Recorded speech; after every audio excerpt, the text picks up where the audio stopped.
तर विद्यार्थी मित्रांनो, आपल्या दुसऱ्या व्हिडिओमध्ये तुम्हा सर्वांचं स्वागत आहे. आपण मागच्या व्हिडिओमध्ये हेरिडिटी अँड इव्होल्यूशन या चॅप्टरच्या इंट्रोडक्शनला सुरुवात केली होती आणि त्या व्हिडिओमध्ये सांगितल्याप्रमाणे आज आपल्याला या चॅप्टरमधली पुढची कन्सेप्ट पाहायची आहे, ज्या कन्सेप्टला आपण म्हणतो ट्रान्स्क्रिप्शन.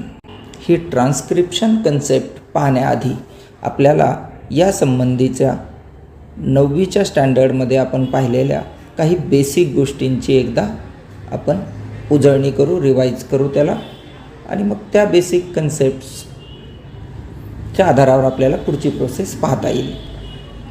आपण 9thमध्ये पाहिलं होतं की DNA work as a genetic material, आणि तो जेनेटिक मटेरियल म्हणून काम करतो म्हणजे काय करतो तर त्याच्याकडे प्रोटीन सिंथेसिसची इन्फॉर्मेशन प्रेझेंट असते. एक प्रोटीन तयार करण्यासाठीची इन्फॉर्मेशन DNAच्या एका छोट्या तुकड्यावर प्रेझेंट असते, ज्याला आपण एक जीन म्हणतो. आणि हा प्रत्येक जीन म्हणजे काय आहे तर हा प्रत्येक जीन म्हणजे न्यूक्लिओटाइडच्या सिक्वेन्सचे 2 स्ट्रँड आहेत. न्यूक्लिओटाइड्स एकमेकांशी जोडून एक स्ट्रँड तयार होईल या पद्धतीचा, आणि तसाच कॉम्प्लिमेंटरी न्यूक्लिओटाइड एकमेकांशी जोडून दुसरा स्ट्रँड होतो.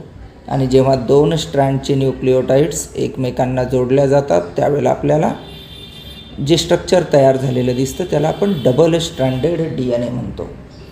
मग या DNAमध्ये कोणकोणत्या प्रकारचे न्यूक्लिओटाइड्स असतात तर 4 प्रकारचे न्यूक्लिओटाइड्स आहेत: ॲडेनाईन, ग्वानिन, थायमिन आणि सायटोसिन. आणि या 4ही न्यूक्लिओटाइड्समध्ये आपण पाहिलं होतं की ॲडेनाईन आणि ग्वानिनचा जो ग्रुप आहे त्या ग्रुपला आपण प्युरिन्स म्हणतो, आणि थायमिन आणि सायटोसाईनचा जो ग्रुप आहे त्याला आपण पिरिमिडिन्स म्हणतो. आणि जेव्हा आपण पाहिलं होतं की DNAच्या 2 स्ट्रँडमध्ये पेअरिंग होतीये तर ती पेअरिंग नेहमी एक प्युरिन आणि एक पिरिमिडिन या फॉर्ममध्ये आपल्याला पेअरिंग झालेली दिसते. मग त्यामध्येही ती पेअरिंग कशी होणार आहे तर आपण पाहिलं होतं की जेव्हा प्युरिनमधला ॲडेनाईन प्रेझेंट असतो तर त्याच्यासोबत नेहमी DNAमध्ये थायमिन जोडलेला असतो, आणि या ॲडेनाईन आणि थायमिनमध्ये 2 हायड्रोजन बॉन्ड आपल्याला प्रेझेंट असलेले दिसतात.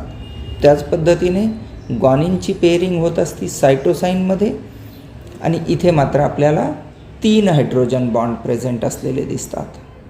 मग अशा न्यूक्लिओटाइड्सच्या सिक्वेन्सने बनलेला DNAचा एक छोटा तुकडा, की ज्या छोट्या तुकड्यावर पूर्ण प्रोटीन तयार करण्याची इन्फॉर्मेशन प्रेझेंट आहे त्याला आपण म्हणत असतो जीन. इथपर्यंत लक्षात आला असेल तुमच्या. ज्या पद्धतीने आपण DNA पाहिला होता त्याच पद्धतीने दुसरा न्यूक्लिक ॲसिड आहे जो लिव्हिंग ऑर्गॅनिझमच्या सेलमध्ये प्रेझेंट असतो, त्याला आपण म्हणत असतो RNA किंवा रिबोज न्यूक्लिक ॲसिड. आणि हा रिबोज न्यूक्लिक ॲसिड आपल्याला 3 फॉर्ममध्ये प्रेझेंट असलेला दिसतो. त्यातला एक फॉर्म म्हणजे मेसेंजर RNA किंवा इन शॉर्ट आपण त्याला mRNA म्हणतो. दुसरा जो फॉर्म आहे तो आहे rRNA किंवा रिबोझोमल RNA, आणि तिसरा जो फॉर्म असतो तो असतो tRNA. यातल्या मेसेंजर RNAचं काम असतं की तो मेसेज कॅरी करतो आहे. कशाचा मेसेज कॅरी करतो आहे तर तो DNAकडून प्रोटीन तयार करण्याचा मेसेज सायटोप्लाझममध्ये कॅरी करतो, म्हणून त्याला आपण मेसेंजर RNA म्हणतो. रिबोझोमल RNA जो आहे that ribosomal RNA provide site for protein synthesis. Protein तयार करण्याची जागा कोणती आहे तर ती जागा म्हणजे या rRNA पासून तयार झालेला रिबोझोम. आणि तिसरा जो आहे transfer RNA which is the smallest one RNA. या ट्रान्सफर RNAचं काम असतं की तो प्रोटीन तयार करण्यासाठी लागणारे आवश्यक अमिनो ॲसिड्स घेऊन येईल. हे अमिनो ॲसिड्स तो कशा पद्धतीने आणेल, तर as per sequence of nucleotides present on mRNA. mRNAवर जी न्यूक्लिओटाइडची सिक्वेन्स प्रेझेंट असेल त्यानुसार अमिनो ॲसिड्स घेऊन येणं हे tRNAचं काम आहे. आता या तीनही RNAबद्दल जर आपण बोललं, याला कम्पेअर केलं DNA सोबत, तर RNA आम्हाला सिंगल स्ट्रँडेड फॉर्ममध्ये दिसतात. एकच स्ट्रँड आहे. मग त्यामध्ये mRNA हा लिनियर फॉर्ममध्ये प्रेझेंट असतो. न्यूक्लिओटाइडची एक सरळ रांग प्रेझेंट असणं म्हणजे सिंगल स्ट्रँडेड स्ट्रक्चर. असं स्ट्रक्चर आम्हाला mRNAचं दिसतं. असाच सिंगल स्ट्रँड पण इरेग्युलर फोल्डिंग कुठल्याही नियमित आकारात दिसत नाही. असं जर स्ट्रक्चर असेल तर त्याला आम्ही रिबोझोमल RNA म्हणतो. ज्या RNA सोबत प्रोटीन मिळून तयार करत असतात रिबोझोम. मग रिबोझोमचा महत्त्वाचा पार्ट आहे म्हणून याला आपण rRNA म्हणतो. अमिनो ॲसिड्स घेऊन येणारा ट्रान्सफर RNA जो आहे तो आपल्याला दोन वेगवेगळ्या शेपमध्ये दिसतो. त्यामध्ये एक जो त्याचा शेप आहे तो क्लॉवर लीफसारखा असतो. या पद्धतीने आपण असा क्लॉवर लीफ पाहिलेला आहे. असाच शेप आपल्याला क्लॉवर लीफ म्हणतात आणि अशाच शेपमध्ये tRNA दिसतो म्हणून त्याला क्लॉवर लीफ मॉडेल आपण म्हणत असतो. या पद्धतीने आपल्याला tRNA दिसेल.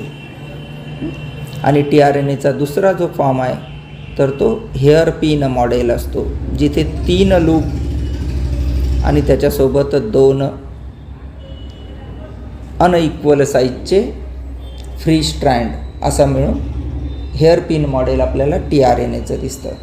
अशा 3 वेगवेगळ्या RNAचे शेप आपण पाहिले आणि या सगळ्यांच्या बाबतीत कॉमन गोष्ट काय आहे तर तीनही RNA सिंगल स्ट्रँडेड आहेत.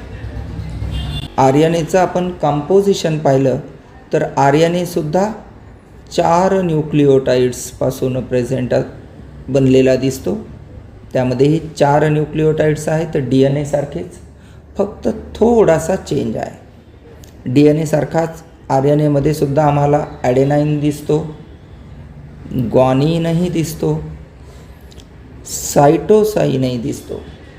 फक्त फरक कुठं आहे तर आपण पाहतो की DNAमध्ये थायमिन प्रेझेंट असतो आणि RNAचा विचार करतो त्यावेळेला थायमिनच्या ऐवजी आम्हाला तिथं युरॅसिल प्रेझेंट असलेला दिसतो. एवढा बेसिक डिफरन्स DNA आणि RNAच्या स्ट्रक्चरमध्ये आहे.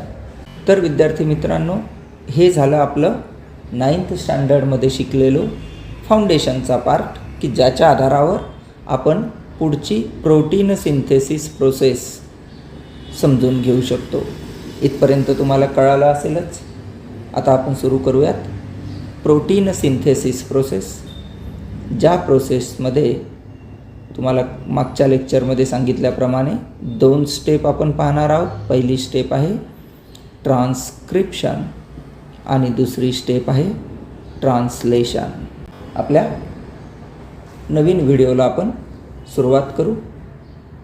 तोपर्यंत कुठेही जाऊ नका, इथेच राहा आणि आपल्या मागच्या व्हिडिओमध्ये सांगितल्याप्रमाणे प्रत्येक चॅप्टरचे या पद्धतीने नवीन नवीन व्हिडिओ पाहण्यासाठी आपल्या फेसबुक पेज आणि STI क्लासेस या यूट्यूब चॅनलला अवश्य भेट द्या, अवश्य सबस्क्राईब करा.